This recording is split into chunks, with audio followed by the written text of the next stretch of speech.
Boa tarde.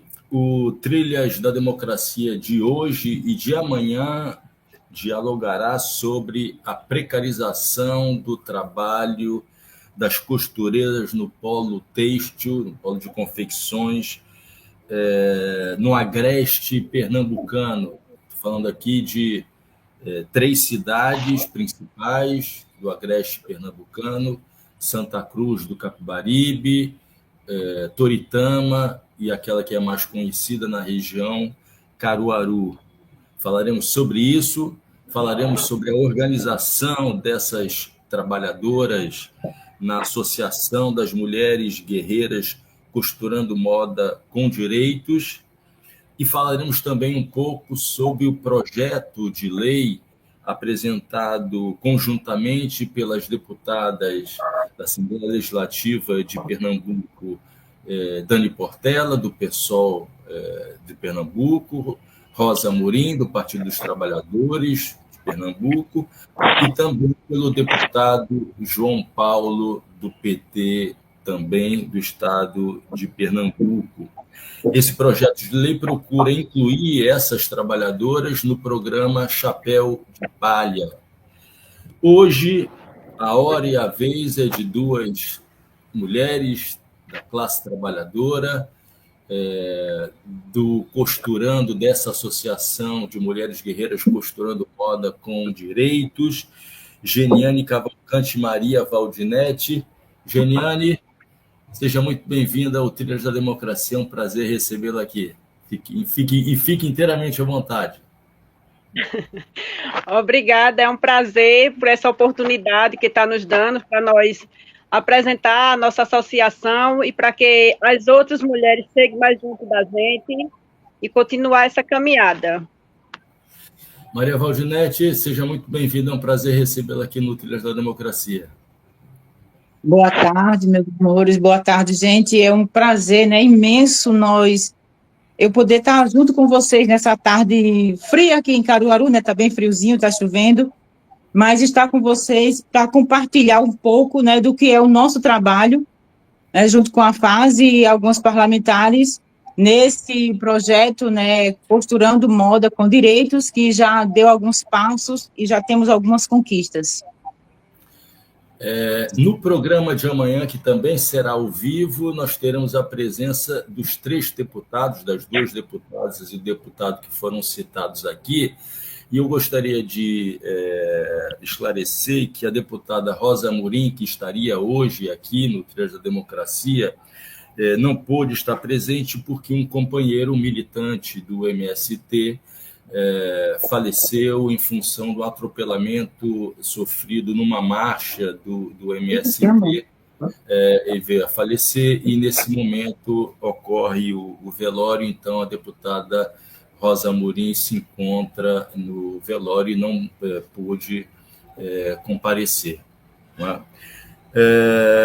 Gostaria de dizer que, como esse programa está sendo ao vivo, todos que nos acompanham, todas que nos acompanham, podem participar enviando as suas perguntas e os seus comentários.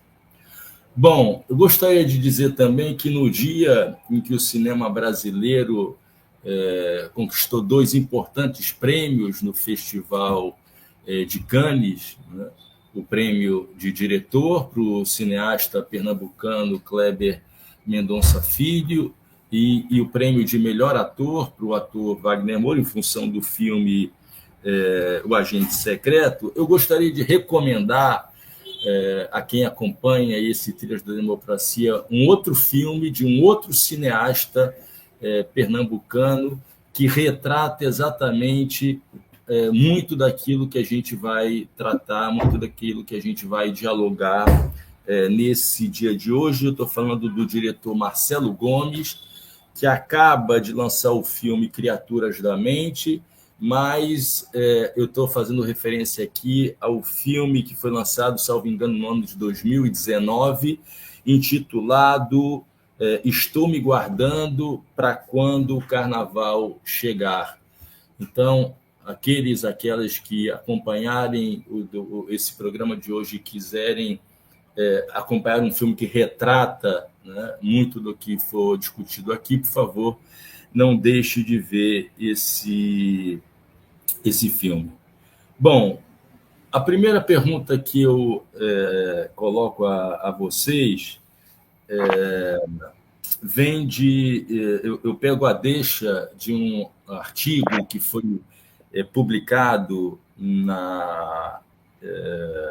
com o título Superexploração e desgaste precoce da força de trabalho, a saúde dos trabalhadores de confecção, que foi publicado na revista Trabalho, Educação e Saúde, e uma das coautoras desse trabalho é a colega, amiga, colega de departamento de Serviço Social da Universidade Federal de Pernambuco, Ângela Santana Amaral.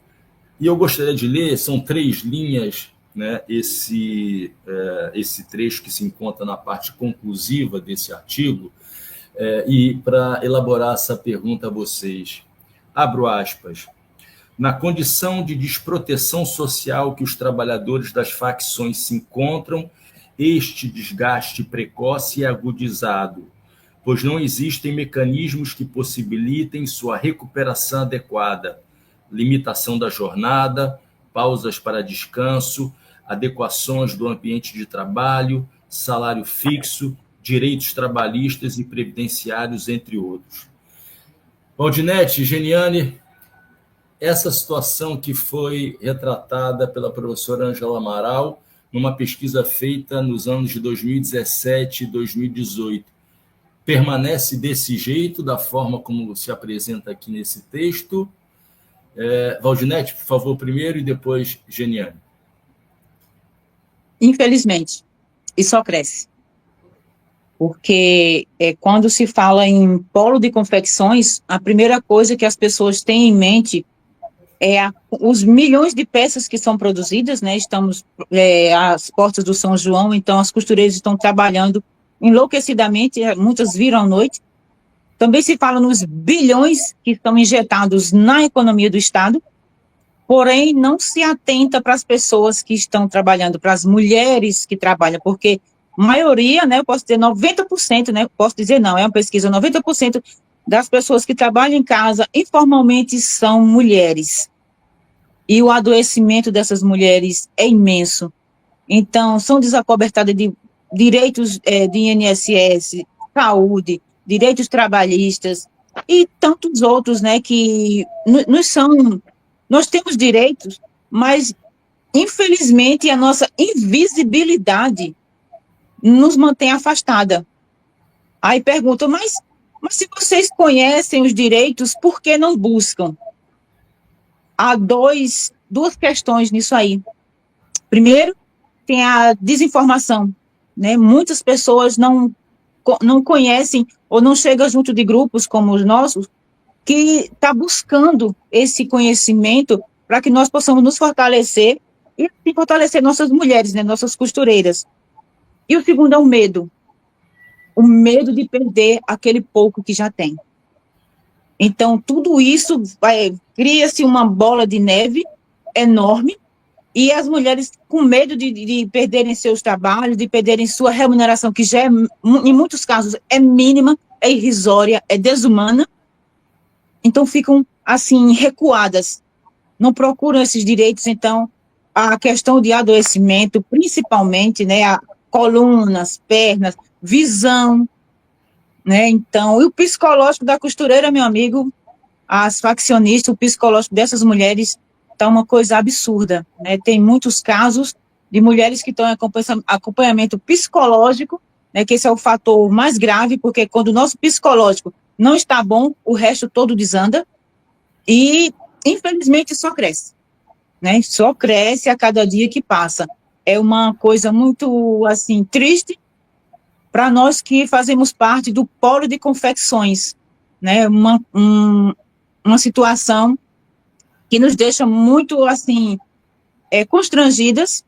Muitas vezes nós temos que medir palavras para conversar, para não sofrermos também nenhuma represália. Nós temos que saber como conversar, Mas a gente vê no dia a dia, infelizmente, a gente tem que correr atrás, tem que buscar, porque essas mulheres estão realmente precisando de socorro. A situação é cada dia mais drástica.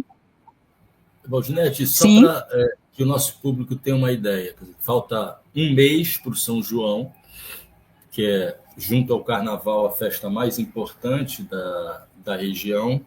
Nesse período, quantas horas uma costureira que trabalha na varanda, no alpendre da sua casa, trabalha por dia? Uma média de 12, 15, muitas trabalham até 20 horas. É absurdo. Ou seja, uma realidade típica da primeira revolução industrial capitalista. Exato. Porque, assim, até o dia 15 de junho ainda existem as vendas, as grandes vendas, né? Então, até a primeira semana de junho, né? Então, temos que 2 semanas apenas para cobrir tudo. Então, a demanda é enorme. Tem mulheres que tomam rebite. Nós temos companheiras de grupo aqui do nosso grupo, do nosso coletivo. Tem mulheres que tomam rebite, porque ela é sozinha para costurar, então ela vira à noite, passa 2, 3 noites acordadas para dar conta da mercadoria. Ou seja, assim como os caminhoneiros, né, que precisam entregar suas cargas e se arriscam tomando rebite para não adormecerem e aguentarem o tranco. Geniale, exatamente. Essa realidade, ela permanece, essa realidade descrita pelo artigo resultante da pesquisa da professora Ângela Amaral? Sim, continua ainda, permanece do mesmo jeito, porque como a maioria dessas mulheres, elas são mães solo, então elas pagam aluguel, elas têm que dar a comida do seu filho, então para elas, quando chega uma quantidade de peças, então elas preferem virar à noite para poder ela conseguir ter o pão de cada dia, ter o dinheiro de pagar seu aluguel, para ver se consegue, pelo menos, manter suas contas em dias. Porque nesse período é o período que aumenta a produção, né? Mas quando passa, depois do dia 20 de junho, que cai a quantidade de mercadorias, então elas começam a pensar o que é que vai fazer, como é que vai continuar mantendo a sua vida financeira, porque não tem condições de manter, então a dívida volta novamente, ela volta a ficar devendo para quando chegar perto do mês, que já é outra remessa, mês de dezembro, para ela voltar de novo a manter suas contas em dias, então elas viram à noite. Então, ainda continua do mesmo jeito, não mudou nada. Ou seja, existem 2 períodos, que são exatamente esses períodos imediatamente anteriores ao São João e imediatamente anterior ao Carnaval, que são os períodos em que mais se mantém aquecida a economia local, o trabalho das costureiras. É isso? Bem, isso, no período do Carnaval... Pode falar, Valdinete. Não, porque assim, no período do Carnaval, não todas, nem todas as mulheres têm mercadoria. Geralmente, a maioria só trabalham mais, só tem uma renda a mais quando é na época do São João ou época de final de ano. Mas pouquíssimas mulheres que na época de Carnaval continua. Só quem... Pronto. Como tem muitas que não têm, como eu posso dizer assim, um exemplo, experiência na arte de fantasia, essas coisas, elas ficam paradas. Há pouquíssimas mulheres que na época do Carnaval têm uma renda ainda extra. Valdinete, essa blusa bonita que você está vestindo é uma blusa que se encontra muito durante o período de São João e também muito nas lojas, né, nas lojas de marca, dos shopping centers, etc. Essa produção é originária daqui da região do Agreste, de Santa Cruz do Capibaribe, Toritama e Caruaru, da mesma forma que as calças jeans?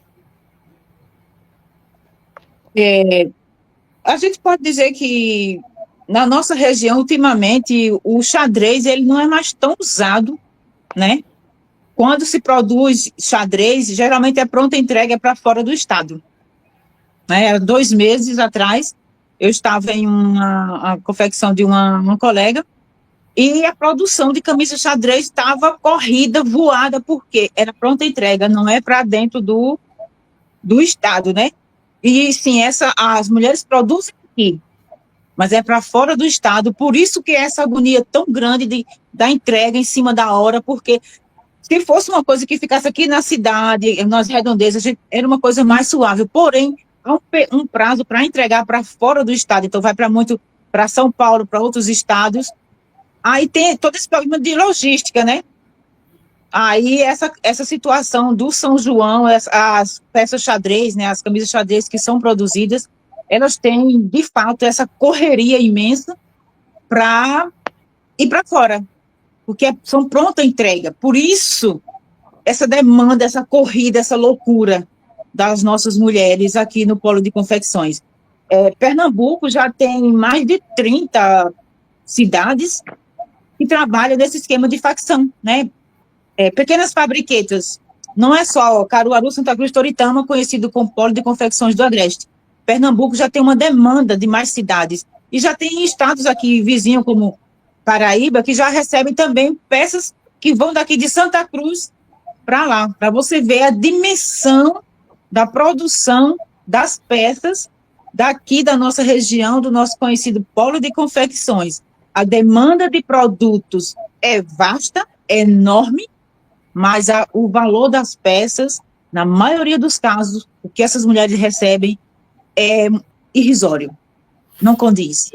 Geniane, só para a nossa audiência ter uma ideia, quanto uma costureira recebe por uma unidade, por uma peça como essa camisa vestida pela Valdinete ou uma calça disco? Quanto uma costureira, uma mulher da classe trabalhadora recebe por peça, em média?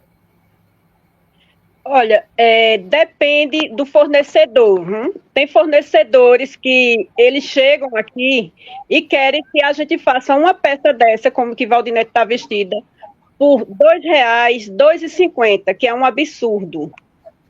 E, na verdade, uma peça dessa, ela vale mais o valor. Ela vale um valor de R$ 5,00 a R$ 6,00.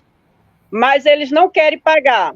Então, na maioria das vezes, elas são obrigadas a pegar, porque elas ficam com medo, achando que não vai ter outra pessoa para colocar mercadoria para ela, e por ela ser mãe solo, então ela acaba aceitando a fazer uma peça dessa por R$ 2,00 ou R$ 2,50.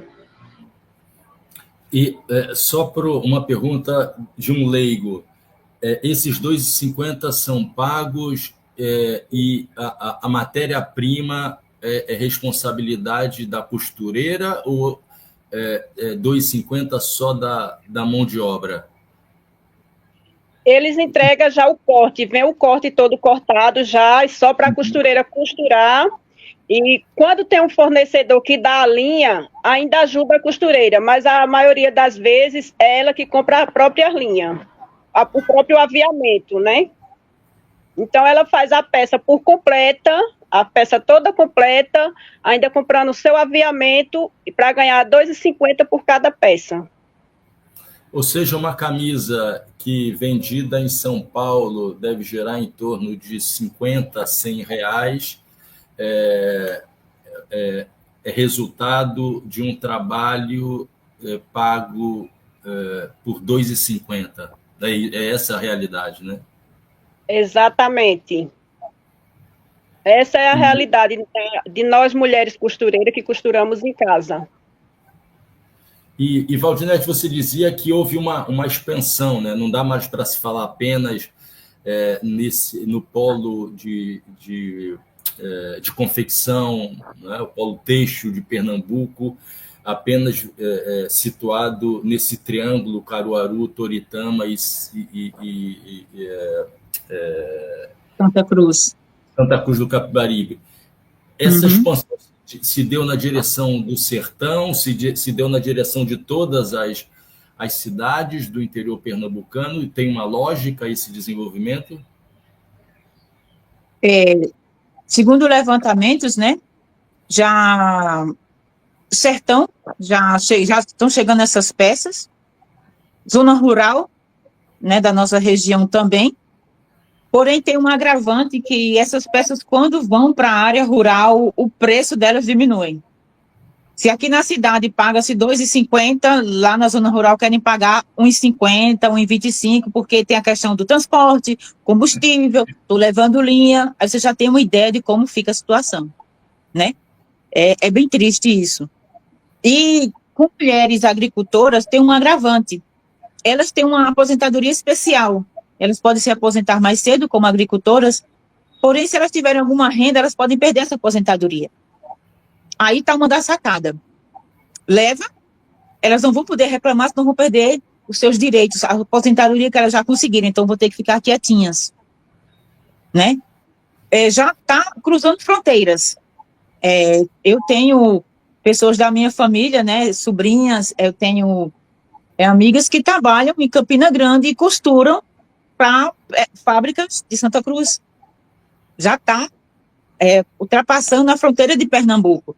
Quer dizer, era só o Agreste, agora está Sertão, Zona da Mata, está abrangendo. Então, Caruaru, ou Pernambuco, ele está sendo tomado, né? Isso é bom para o desenvolvimento, porém, não tem o respaldo do valor pelo trabalho das costureiras. Ai, minha gata, só um instante. Jesus. Só para ilustrar, Aldinete, eu gostaria de mostrar aqui, estão chegando alguns comentários, mas a Lelégia Pinheiro acabou de mandar um comentário, vou exibi-lo agora, que eu acho que é o retrato daqui do nosso sentimento, né? Nossa, que absurdo, pagar R$ 2,50, R$ 2,50 por peça e ainda pagar a linha. Que fornecedor explorador de mão de obra nordestina. É o preço de uma garrafa de água mineral de 500 mililitros. Vai na mesma direção. O comentário de Denise Saltiel Stob. Um abraço para vocês, magníficas costureiras. Vou exibir, fazer questão de exibir. Um abraço para vocês, magníficas costureiras. Grande trabalho. Obrigada, Marco, 247, São Leopoldo, Rio Grande do Sul.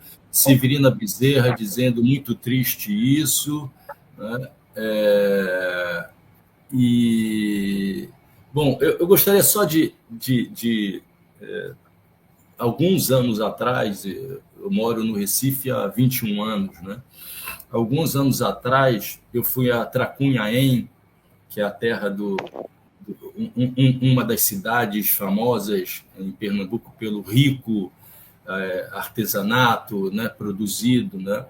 E em Tracunhaém havia, ele já faleceu,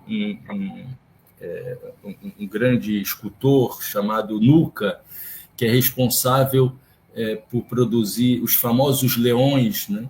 Quem passa pela orla de Boa Viagem vê vários desses leões que eram de vários tipos, né? Quando você vai ao aeroporto do Recife, né? Tem a venda desses leões já produzidos pelo filho, né? E alguma coisa que me impressionou à época, né? É que o preço que o Nuca de Tracunhaém cobrava pelo seu leão não chegava a 5% do preço pelo qual ele era vendido no aeroporto de Recife, por exemplo, nas casas de turismo, pelos comerciantes que levavam para os estados do Centro-Sul, como São Paulo, Rio, mas principalmente São Paulo. Isso demonstra o nível de exploração, de superexploração da força de trabalho, né, da classe trabalhadora brasileira, em termos gerais, mas dessa classe trabalhadora que vive no interior de um estado como Pernambuco, tem uma habilidade e que não é recompensada por essa habilidade. Vocês duas aqui são dois grandes exemplos, né, da resistência a essa superexploração. E já que eu falei de resistência, Geniane, no que consiste a Associação das Mulheres Guerreiras Costurando Moda com Direitos? Quando surgiu a ideia, como é que se desenvolveu, quantas mulheres se encontram associadas a essa associação? Por favor, Janiane. Essa ideia surgiu através de um projeto que o SAAP fez, né, que é onde foi envolvida 7 grupos, né, do Recife, que foi a ONG Fase, e outras mulheres de lá da Cooperarte, Arte e Ação. Elas começaram a vir para Caruaru a fazer uma pesquisa com as costureiras daqui de Caruaru do Polo, para saber como era as nossas vidas, né, o dia a dia do nosso trabalho, quanto tempo por horas a gente trabalhava. Então, através dessa pesquisa que foi feita com a gente, aí a gente começou, a ONG Faz começou a fazer umas reuniões, né, com a gente, uma vez no mês, e começou a mostrar a gente os direitos que a gente tinha, que se a gente se unisse, corresse atrás, que tudo era resolvido, ia ser uma coisa melhor para nós. Então, foi onde a gente teve uma viagem que a gente foi para Brasília, né? Lá foi para o Ministério lá de Brasília, foi para o Ministério do Trabalho, da Economia Solidária. Então, todos esses ministérios que a gente foi onde eles começaram a dizer que tinha um edital para as costureiras, só que para a gente entrar nesse edital, a gente tinha que formar ou uma associação ou uma cooperativa. Então, quando a gente voltou de Brasília, a gente fez a reunião com as mulheres que estão com a gente e a gente decidiu formar essa associação. E ainda são poucas, são poucas porque ainda tem muitas mulheres que ainda têm receios de nos acompanhar, porque elas ficam com medo, achando que não vão conseguir, que o fornecedor deixe de colocar mercadoria para elas. Então, a gente ainda está nesse processo de juntar mais mulheres para entrar na nossa associação. Por enquanto, ainda só tem 25 mulheres. Então, a gente está na correria para juntar mais mulheres, porque quando ela vê que realmente o processo que a gente está, a caminhada, a gente sabe que é longa, não é fácil. Mas a gente não vai desistir, a gente vai persistir e a gente crê que vai conseguir ter mais mulheres com a gente e a gente vai conseguir entrar nesse edital do governo para ter o valor que tem lá, que é para as mulheres costureiras, para a Associação das Mulheres Costureiras, porque é onde vai melhorar nossas vidas, onde a gente vai ter condições de poder comprar um maquinário melhor, porque a maioria dessas mulheres é um maquinário que não ajuda, às vezes quebra muito, tem maquinário que tem mulheres que não têm em casa, então ela ainda tem que pagar um valor ainda por fora para poder terminar de fazer essa mercadoria, para poder entregar ao fornecedor. Então, aí através desse projeto foi que a gente decidiu criar a associação. E Valdinete, já tem quanto tempo, qual é o período desde a sua criação da associação?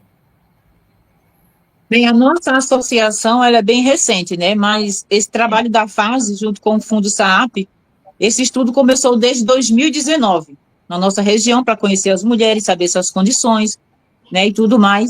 E daí, ano passado, né, como a colega Geniane falou, nós fomos a Brasília, aí já foi uma conquista nossa, porque em agosto de 2022, no auditório da Fase, tivemos uma reunião com vários parlamentares, vários candidatos no pleito daquele ano.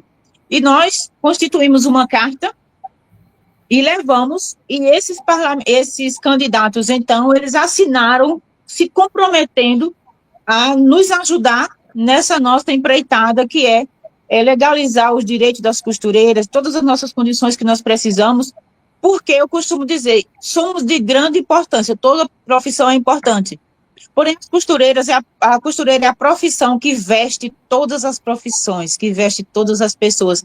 Daí o tamanho do nosso... a nossa responsabilidade. E nós, nessa carta, né, dos que assinaram, Então, a deputada Rosa Amorim, a Dani Portela, o deputado João Paulo, o deputado federal Carlos Veras e a senadora Tereza Leitão. Então, esses 5 também assinaram e foram eleitos, e desde então estão conosco, e foi através deles, junto com a fase que nós fomos até Brasília, né, e lá fomos recebidas em vários ministérios, né, Gê? Foi muito bom, nós descobrimos coisas que nós tínhamos direito e não sabíamos, e voltamos bem fortalecidos. E quando chegamos, reunimos nossos colegas e dissemos, olha, ou a gente se formaliza, ou a gente se organiza de verdade para buscar o que nós precisamos, ou nós vamos ficar para trás, sempre ficar nesse medo. Porque dentro de uma associação, nós vamos estar cobertada com um monte de coisas, nós vamos ter força para ir em busca de recursos, de financiamentos com preços baixíssimos, que tudo isso nossas costureiras precisam, inclusive na questão de saúde também para as nossas mulheres. Então, essa é a força, né, da nossa associação, que é justamente mostrar para essas mulheres que elas não estão sozinhas, nós não estamos sozinhas, nós estamos acobertadas, nós estamos amparadas, e juntos com essas pessoas que estão nos amparando, nós queremos trazer essas mulheres para nós, que elas tenham conhecimento, porque esse é o processo das nossas costureiras. Vetam que elas tenham algum conhecimento dos seus direitos e tudo mais, porque quanto menos elas souberem, mais escravizadas serão. E o nosso trabalho é o contrário, nós queremos que elas se descubram, que elas entendam que têm seus direitos e tudo mais, porque elas vão se libertar desse medo, de ir em busca dos seus direitos, de ir em busca daquilo que ela realmente merece. Porque, meu amigo, eu vou lhe dizer uma coisa, e a todas as pessoas que estão nos assistindo nesse momento, uma costureira que sabe fazer uma peça por completo, pega uma camisa e cortada, entrega ela completa, toda pronta. Ela pode conseguir aí entre 4, 5, 6 reais, dependendo do fornecedor. Porém, aquela costureira que só prega um bolso, ou só prega um zíper, faz uma bainha, ela recebe por centavos. 15, 20, 30 centavos. Aí você imaginou, para ela colocar no bolso 300 reais no final da semana, ela tem que fazer 1.000 peças a 30 centavos. E para ela conseguir essas 1.000 peças, ela tem que ter alguém do lado para ajudá-la, senão ela não dá conta. Você já imaginou 300 reais dividido para 2 pessoas? E muitas vezes esses 300 reais tem a mãe, tem as filhas pequenas, quando chegam da escola vão ajudar a mãe, que é para ajudar no orçamento. Então, o foco dessa nossa associação, por isso o nome, Costurando Moda com Direitos. Nós costuramos a moda, nós somos o pivô, né? Porque existem as grandes marcas, grandes estilistas, mas nenhum tem sua produção garantida se não houver as costureiras. E o grosso dessa produção toda está nas casas das nossas colegas. Né? Então, nós precisamos disso. A nossa associação é justamente para isso, para que elas entendam que elas estão acobertadas, elas têm direito, elas estão protegidas e elas têm voz. Elas só precisam se descobrir e estar junto com a gente. Aos poucos, nós estamos conseguindo trazer mais mulheres, mas o medo ainda impera. Porém, alguém tem que dar o primeiro passo, né? E é justamente isso que a nossa associação está fazendo. Janiane, como a associação foi criada no ano de 2019, logo depois vocês encararam a pandemia da Covid-19. Como é que incidiu sobre as costureiras os 2 anos da pandemia da Covid-19? A associação foi agora recente, né? Em 2019 foi a pesquisa que foi feita com as mulheres costureiras.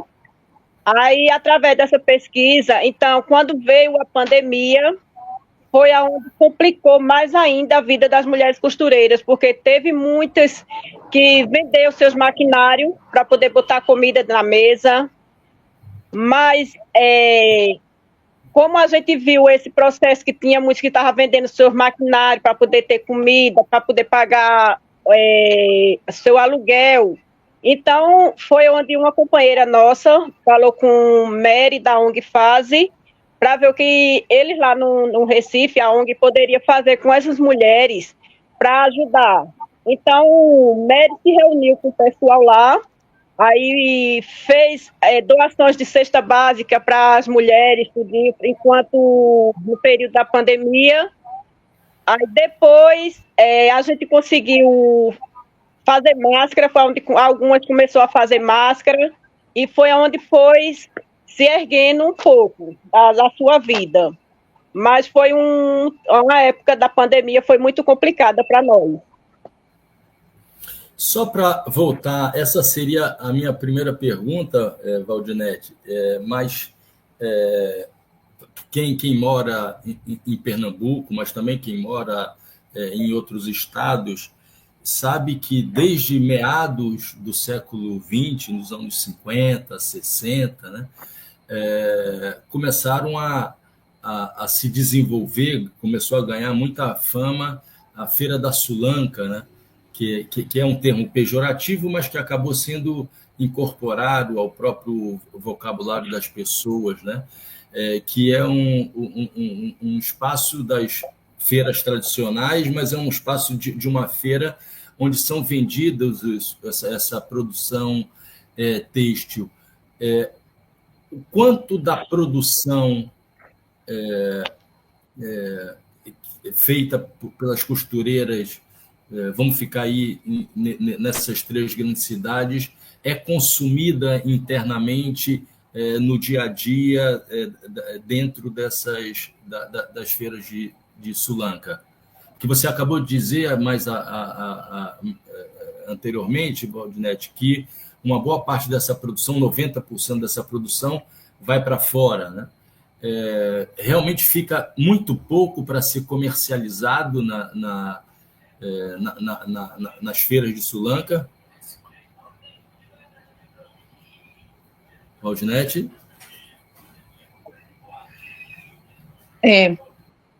Cortou um pouco, mas essa última parte deu para entender, de fato. E principalmente depois da pandemia, onde as compras foram feitas muito online. Sintetizando, Valdinete, as feiras... Está cortando muito. Sim. A Feira da Sulanca, ela consegue distribuir essa produção que é realizada pelas costureiras fora desses 2 grandes períodos, São João e Carnaval? Não. Não.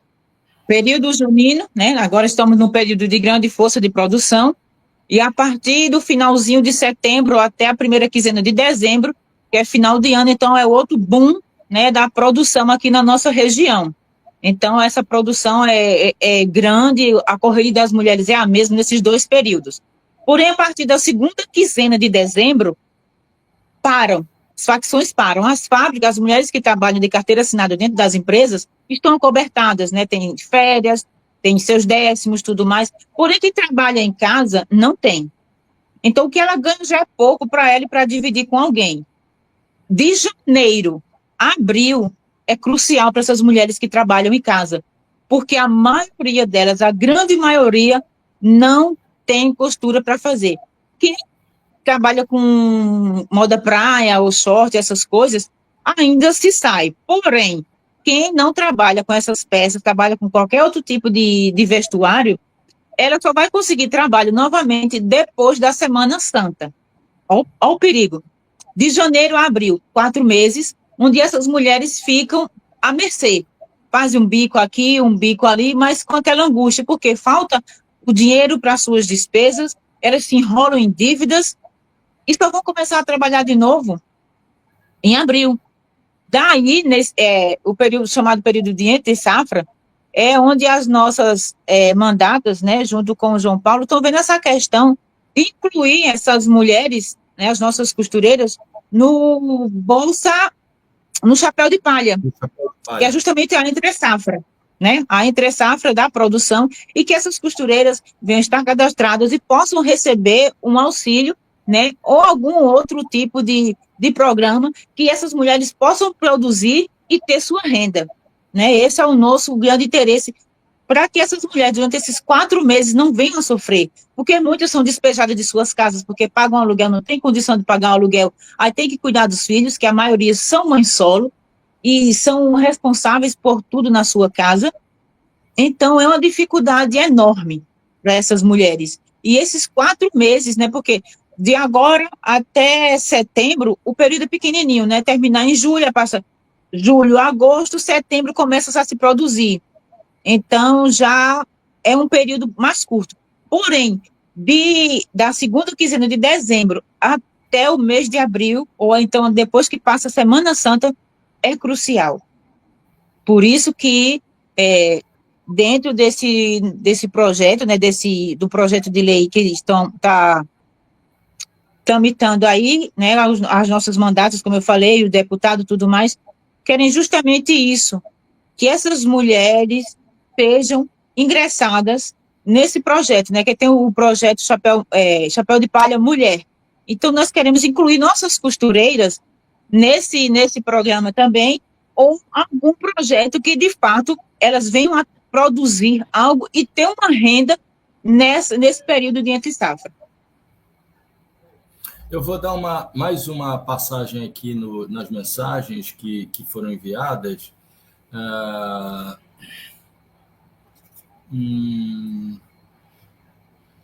Creone Regina Flores Riffel escreveu: podemos e devemos restaurar a confecção brasileira, costura de alto nível, bainha invisível, costura firme e moderna. Roberto São Caetano produz moda infantil. Rosemary Santos chamando a atenção, fala muito bem, Valdinete. De novo, a Leleja Pinheiro, as associações de costureiras de cada estado deviam se organizar e cada um cobrar dos deputados federais e senadores a fazer alguma lei para acabar ou amenizar a superexploração dessas trabalhadoras. Daniela Cavalcante, isso aí, Val, temos que valorizar nosso trabalho, mais uma vez Severino Bezerra, isso é bem real. Leleja Pinheiro dizendo, parafraseando uma das frases mais ditas pelo Partido dos Trabalhadores: costureiras unidas jamais serão vencidas. Deixa eu botar essa aqui. Josimere Queiroz, isso é verdade, nós costureiras recebemos muito pouco por peças, são centavos, é muito triste passar horas trabalhando e ganhar muito pouco. Daniela Cavalcante, essas mensagens são muito importantes, juntas somos mais forte. Poemeto Radial, no entanto, vocês não falam que o maravilhoso STF está acabando com a CLT. Como assim, companheiro? Nós sempre criticamos aqui e defendemos a consolidação das leis do trabalho, os ataques que vêm sendo cometidos desde os tempos do governo Michel Temer, a CLT. E, por fim, uma última mensagem, antes de fazer uma última pergunta, a gente já está... O tempo passa muito rápido, chegando ao final. Daniela Cavalcante, damos tudo pela costura e não somos reconhecidos, os empresários não valorizam o trabalho das costureiras, depois de um certo tempo nós só ganha doença de coluna, etc. Foi o que vocês já haviam comentado. Valdinete, Geniane, a gente está entrando no último quarto do programa, a gente está chegando a 500 aparelhos conectados, acompanhando essa entrevista. Vocês já falaram dos apoios políticos que receberam, senadora Tereza Leitão, deputado federal Carlos Veras, os 3 deputados que virão, reforço, amanhã aqui para esmiuçar esse projeto de lei e dizer o que falta para ele ser aprovado. Mas ainda na esfera política, eu gostaria de perguntar a vocês, primeiro Geniane e depois Valdinete, qual é a ação das prefeituras das cidades de apoio às costureiras? Há algum tipo de apoio, algum tipo de política das respectivas prefeituras em relação às suas costureiras? Geniane, por favor. Olha, pela prefeitura, eles têm um projeto lá para que as costureiras sejam... Como é que eu posso falar? Que agora me fugiu a palavra. Para elas se profissionalizar. Só que, porém, essas costureiras moram muito distante, moram em bairros distantes, que tem que pegar ônibus. Então, elas não têm como se profissionalizar, porque ela não tem nem o dinheiro da passagem para ir para esse local. Como esse local é no centro da cidade, então, muitas moram no bairro do Salgado, outras no bairro Chique-Chique. Então, não tem como elas participar desse projeto pela prefeitura, porque se eles pelo menos desse um valor para as passagens dessas mulheres, era uma boa, mas eles não dão nenhum vale nenhum para que elas possam sair de suas casas e participar, né, e se profissionalizar. Só que... Geniane, você está falando de que cidade? De Caruaru. Falo aqui de Caruaru. Isso. Porém, como eu posso dizer também, esses cursos que eles fazem são durante o dia. Então, se essas mulheres parar ou a maior parte da tarde, já vão prejudicar na produção delas. Então, não tem como elas participar. Então, elas preferem trabalhar do que ir para esses cursos que a prefeitura dá. E como elas não têm um auxílio nem nada, então fica muito difícil. É o único curso que a prefeitura oferece aqui em Caruaru. Cursos profissionalizantes, é isso? Isso, exatamente.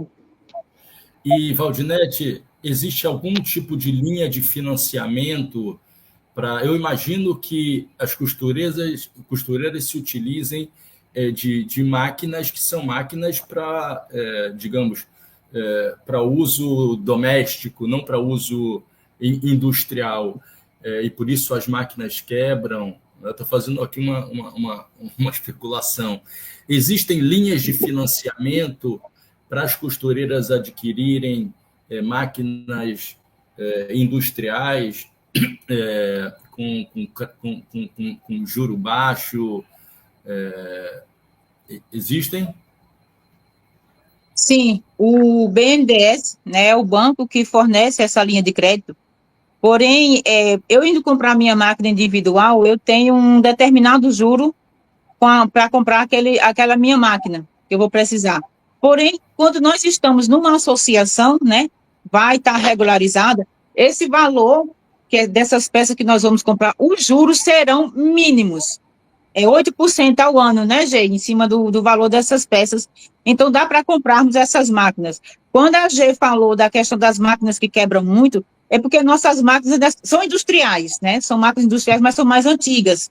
Essas novas, as chamadas Direct Drive, que tem um motorzinho embutido, ela é toda silenciosa, toda charmosinha, de fato é uma máquina que, no mínimo, ela custa R$ 2.500, R$ 2.800. E nem toda costureira tem um cartão para comprar essa máquina, chegar assim e comprar a máquina e poder trabalhar com ela. Então, justamente dentro desse nosso projeto, nós queremos fortalecer essa questão, né? Nós fomos em busca desses recursos também, para que essas mulheres possam ter direito, ter conhecimento dessas linhas de crédito, né? Elas também terão um acompanhamento e para poder comprar essas máquinas, um equipamento melhor para trabalhar, máquinas, cadeiras adequadas à coluna, porque a gente usa uma cadeira baixa, aí fica toda encurvada assim, no final do dia, quando vai esticar, é um luxeio de ossos que é uma agonia, e tem mulheres, meu amigo, a gente tem o conhecimento de uma senhora que ela dorme sentada, porque ela costurava tanto, passava tanto tempo sentada na máquina, que ela sentada lá costurando, que ela dormia sentada, hoje ela não consegue mais dormir deitada, porque o esqueleto dela já se acostumou naquela posição da cadeira, né? Aí, porque muitas vezes a máquina também quebra muito e dificulta, atrapalha. Então, nessa questão de comprar insumos e tudo mais que nós vamos precisar para o nosso trabalho, existe essa linha de crédito, né? Nós, quando estivemos lá no BNDES, no Ministério do Desenvolvimento Social, então, fomos descobrindo inúmeras possibilidades de vantagens que nós precisamos estar com essas mulheres, conversar com elas, porque são assuntos que demandam tempo de conversa, sentar, conversar, explicar, porque a gente conversa mas eu tenho medo disso não der certo, de fato, ela tem esse medo de não ter o dinheiro por conta dessa sazonalidade da produção das peças. Eu vou comprar a minha máquina, o valor da parcela não vai ser tão grande, mas quando chegar essa parte que eu vou estar parada, como vai ser para eu pagar a minha máquina e botar comida em casa, pagar meu aluguel? Então, são essas coisas que a nossa associação, junto com a ONG Fase, e esses parlamentares que estão junto conosco, né, porque nós precisamos de políticos junto com a gente para buscar toda essa questão. Como você perguntou no começo, as prefeituras, né, eu também moro aqui em Caruaru, existem os cursos profissionalizantes, porém, nenhuma empresa vai admitir uma costureira que saiu de um curso, porque ela não tem habilidade suficiente para produzir a quantidade de peças por hora, porque toda pessoa que trabalha dentro de uma fábrica, toda pessoa CLT sabe, trabalhou costurando, no período de 1 hora ela tem X peças, que é para bater a meta no final do dia. Toda empresa tem isso. E nenhuma costureira que sai diretamente de um curso, ela vai poder estar dentro de uma empresa. Eu trabalhei em uma empresa por 8 anos, e eu vi várias e várias vezes mulheres que chegavam de curso com o diplominha, com o certificado na mão, diziam, mas eu vim de tal curso. É um curso reconhecido, é um curso onde ela aprendeu modelar, riscar, tudo mais, porém, ela não tinha habilidade na costura, de chegar e fazer uma peça assim com rapidez. O que a encarregada falava? Infelizmente, não posso lhe admitir. Por quê? Você tem que ir para um fabrico, lá você vai conseguir habilidade, pelo menos 3 máquinas, e daí a gente pode admitir você, porque simplesmente saindo de um curso, você não vai ter condições de ser empregada. E essa é mais uma, uma etapa que nós queremos também ter dentro da nossa, uma função que nós queremos ter dentro da nossa associação, de poder montarmos uma fábrica-escola, onde essas mulheres vão desenvolver a habilidade no costurar, para aí sim ela poder ir para uma empresa e chegar lá e não ser barrada, porque ela vai poder sentar ali naquela cadeira, diante daquela máquina, e ela vai ter uma desenvoltura na costura, porque simplesmente sair de um curso profissionalizante e ir para dentro de uma fábrica, ela não consegue. Temos bons cursos? Temos. Mas essa habilidade essas mulheres conseguem justamente dentro dos pequenos fabricos, né, dentro das facções, como se falam, facção de costura. E daí o tamanho da importância dessas mulheres que trabalham em casa, porque elas formam as costureiras que vão para dentro das empresas. Na minha sala aqui tem várias máquinas. Eu já, graças a Deus, consegui ajudar várias mulheres que hoje trabalham dentro de empresa, que elas iam trabalhar, mas Val, eu não consegui porque eu não tenho habilidade. Olha, senta na máquina, passa um tempo aqui comigo. Assim que ela tinha o respiro, conseguia produzir uma peça com uma certa habilidade, aí sim ela conseguia emprego lá fora. E é justamente isso que nós precisamos dentro da nossa associação. Esse apoio, parceria com empresas, né, porque não é simplesmente chegar, tudo bem e tal. Não, nós precisamos de uma parceria real que seja boa para os dois lados, porque nós vamos estar formando costureiras para dentro das fábricas. Porque, como um amigo falou aí, estão acabando com a CLT. As mulheres que hoje costuram em casa, em sua grande maioria, falta de creche, não tem condições de pagar hotelzinho. Então, elas tinham que pedir demissão das empresas e vir trabalhar em casa. Esse foi o meu caso. Fiquei viúva, uma criança com apenas 9 meses, pagando aluguel. Eu não tinha como botar, não tinha vaga da creche, e para manter minha filha em casa, eu precisei pedir demissão para cuidar da minha filha em casa e poder trabalhar, né, e manter a minha situação.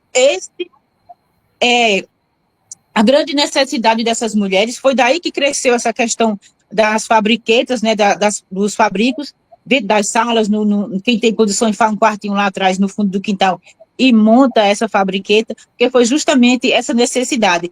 Então, certas pessoas viram aí, na fragilidade dessas mulheres, um modo de crescer na sua produção, sem ter que pagar tudo aquilo que uma empresa que resiste seus funcionários tem. Porque quem tem carteira assinada tem 10º, tem férias, tem FGTS e tudo mais. Quem trabalha em casa não tem, está desacobertado de tudo. Então, tem certas empresas que chega, bota as peças para a costureira, ela vai produzir e ele está livre. Digamos, ele tem 20 pessoas dentro da sua empresa, mas fora, nas fabriquetas, ele tem 20, 30 pessoas trabalhando para ele. Então, ele vai ter a mesma quantidade produzida dentro da sua fábrica, até um pouquinho mais, sem os encargos de INSS, de FGTS, de tudo. Ele vai estar livre, ele vai ter o dobro do valor na sua conta, porém, as costureiras que estão trabalhando em casa vão estar cada dia mais precarizadas e mais invisibilizadas. Então, esse é o mote maior da nossa associação, desse nosso projeto, é exatamente esse, esclarecer as costureiras, mostrar para elas que elas têm o direito, que elas precisam se ver como pessoas de verdade, porque Tem mulheres que nós já perguntamos, o que você queria? Assim, uma coisa na sua vida que você desejaria. Houve mulheres que disseram, eu queria pelo menos poder acordar mais tarde. Acordar mais tarde. Por quê? Porque a maioria acorda super cedo. Se eu sair por aqui no meu bairro, aqui na minha rua, 5 da manhã, tem costureira com a máquina ligada. 5 da manhã, meu amigo. Aí vai dormir 11 horas, meia-noite, 1 da manhã, na chamada época boa. Então, nós precisamos parar com isso. O nosso Estado não precisa dessa mancha horrível na questão do trabalho e da confecção. Porque confecção não é só roupa, vestuário, né? Tem cama, mesa, banho, tem um monte de coisa que depende da costura. E todos vão pelo mesmo viés.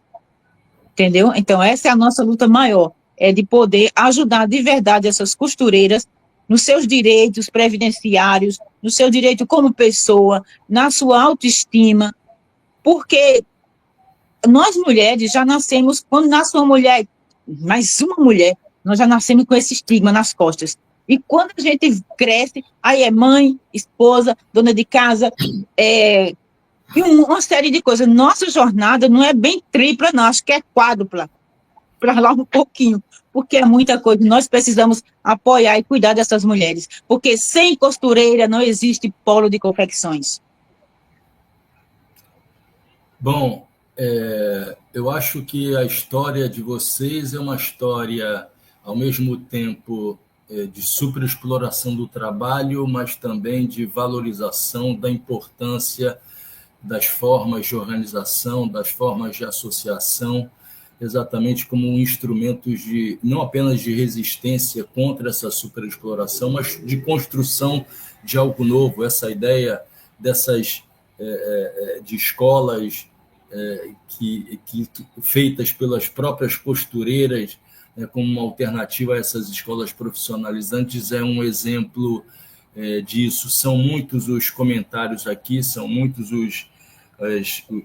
os parabéns dados à luta de vocês, né? Nós passamos aqui da marca de 500 aparelhos conectados, a gente está chegando ao fim desse Trilhas da Democracia, com 2 representantes legítimas dessa nova cara da classe trabalhadora brasileira, que é a cara feminina, que é a cara de mães que constroem as suas famílias, né, e mantêm as suas famílias com muita luta e pensando para além de si mesmas. Mas eu gostaria de encerrar esse trabalho, né, logo que eu entrei na sala, nesse estúdio aqui, eu me deparei com um comentário. Como eu disse, eu sou professor do departamento, não sou assistente social, sou historiador de formação, mas sou professor de um departamento de serviço social da Universidade Federal de Pernambuco, e logo que eu entrei havia um comentário feito pelo Antônio Carlos Paciência de Souza, que na verdade foi feito de manhã, em que ele dizia: sigo no protesto contra o MEC e o Cefes, que é o Conselho Federal de Serviço Social, por manter o curso de Serviço Social no EAD. A omissão do Cefes em não lutar por 100% de aula presencial e formando pessoas com estágio sem supervisão. Lamento. E eu recebi uma nota pública de uma professora do meu departamento, a professora Juliane Peruso, que eu gostaria de ler, que é do próprio Cefes, né, que é uma nota pública em relação ao decreto 12.456, de 19 de maio de 2025, que é a oferta de educação à distância, em que se diz: lutar por uma educação presencial é fortalecer a democracia, o acesso e a permanência, que é assinada exatamente pelo Cefes, pela BEPS e pelo Enesso, né, que são 3 associações dos assistentes sociais e dos cursos de serviço social. Eu não poderia deixar de fazer essa leitura. Valdinete, muitíssimo obrigado. Geniane, muitíssimo obrigado pela participação de vocês no Trilhas. Não deixem de amanhã às 15 horas comparecerem de novo para assistirem. Hoje foi a voz da classe trabalhadora, né? Vai ser a voz dos políticos que se reuniram para elaborar esse projeto de lei, como eu disse, de inclusão das costureiras no programa Chapéu de Palha. O Trilhas fica por aqui boa noite de sábado para você, Valdinete, para você, Geniane, e para toda a nossa audiência que nos acompanhou até o presente momento. Até amanhã às 15 horas. Gostei. Um beijo.